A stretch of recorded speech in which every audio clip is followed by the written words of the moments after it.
What's going on, guys? BossUp86 here, back to another video, and today I have a very special album review for you guys. This time I'm going over from the latest offering from thrash/heavy metal legends Metallica 72 Seasons. This album comes out on the 14th of April 2023, released on Blackened Records, and this is their 11th studio album overall, and it's Metallica. If you don't know who this band is, then apparently you've been sleeping under a rock ever since 1981.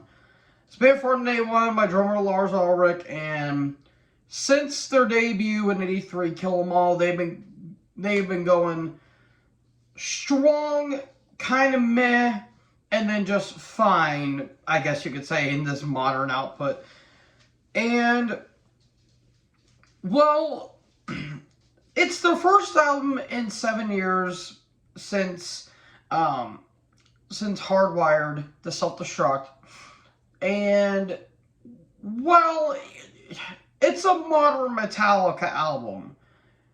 It's fine, I guess.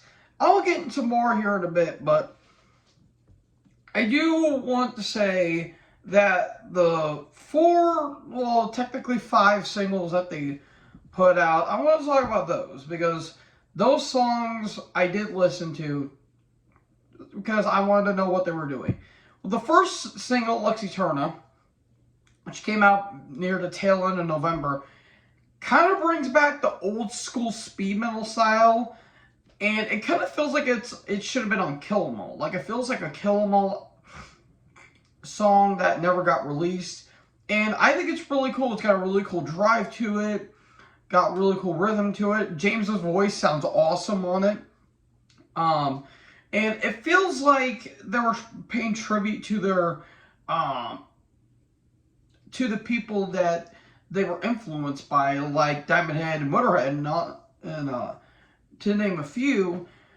But this was a pretty damn good song, and it was a hell of a single to kick off to get the people invested. And then you have Screaming Suicide, which, yeah, people complain it's upbeat when it's supposed to be serious. But in all honesty, I kind of look at it as, if it talks about basically don't let your just keep it inside. My name is suicide. Don't let it out, because if you do, you're only gonna make it worse. I think that's a smart, unique song to go for, and I really do like it. However, If Darkness Has Sun, that was a big turd. Boring drive, completely meandering riffs, and just a boring ass song all in all. Not even Rob Trujillo's bass could have saved that pretentious pile of crap. But then you get to the title track, which is kind of like Spit Out the Bone Part 2, in all honesty. And folks, I'm going to be brief. I kind of like this a little bit more. Only because I do think the songwriting and I do think the variety of riffs are a little bit better. I do love Spit Out the Bone from Hardware, don't get me wrong, but I like this a little bit more. So then we get to the actual album, and I'll just say this right here, right now. This is a tale between two halves. I think the first half is pretty solid. The second half exists. Shadows Follow is pretty cool. It's got a really unique groove to it. Sleepwalk My Life Away, if I could speak, please. Has some really cool, unique melodies to it, and it has kind of like a Megadeth vibe to it. Like, it kind of sounds like the riffs sound like something from Rust in Peace, which I think is pretty cool. And then, of course, Lux Eterna is great. But the second half hits, kicking off a Crown of Barbed Wire, which you would think with that song title, it would be awesome. It turns out it's one of the most disappointing songs I've heard in a while.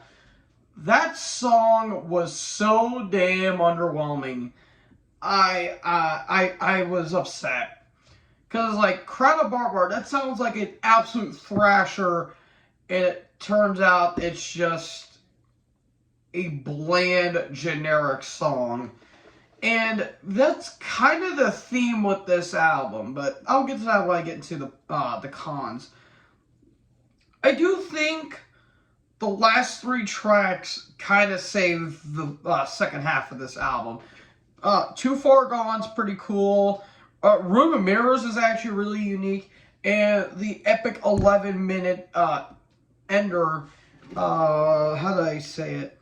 Enamorada, I think that's how you say it. It kind of reminds me of, it feels like a Load song, in all honesty, because it has a really, like, kind of doomy beginning, and then it kind of sticks to that doomy groove side to it, which is pretty unique in all honesty. Even though it does feel like it drags a bit. And speaking of dragging, that's what this album kind of does. Let's get to the negatives. This album is 77 minutes long. 107 minutes. Or actually 117 minutes. Why? You ain't Iron Maiden, you're Metallica. Make an album that's at least under an hour. If you want to go an hour, make it 65 minutes at least. If you would have cut off maybe some of these songs or cut off some of the lengths of these songs, I wouldn't be so, I wouldn't say harsh, but not too critical of this album. But this album is so damn long. You want to know what a long Metallica album is? It's called Injustice for All and Death Magnetic, and lo and behold, those albums are goddamn fabulous. But I feel like I don't know, like, I actually, speaking of, I think it was Room of Mirrors, I really love the bass in that. I think that's a really cool bass line by Robert Trujillo. I do want to comment, though, on the solos. This has got to be one of the most uninspired riffs and solos I've heard from Kirk in a while. It sucks, too, because Kirk's really damn good.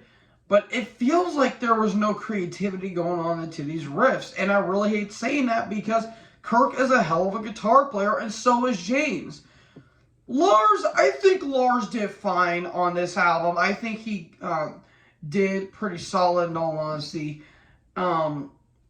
He started doing a little more technical stuff, and it even goes full-on progressive in some elements.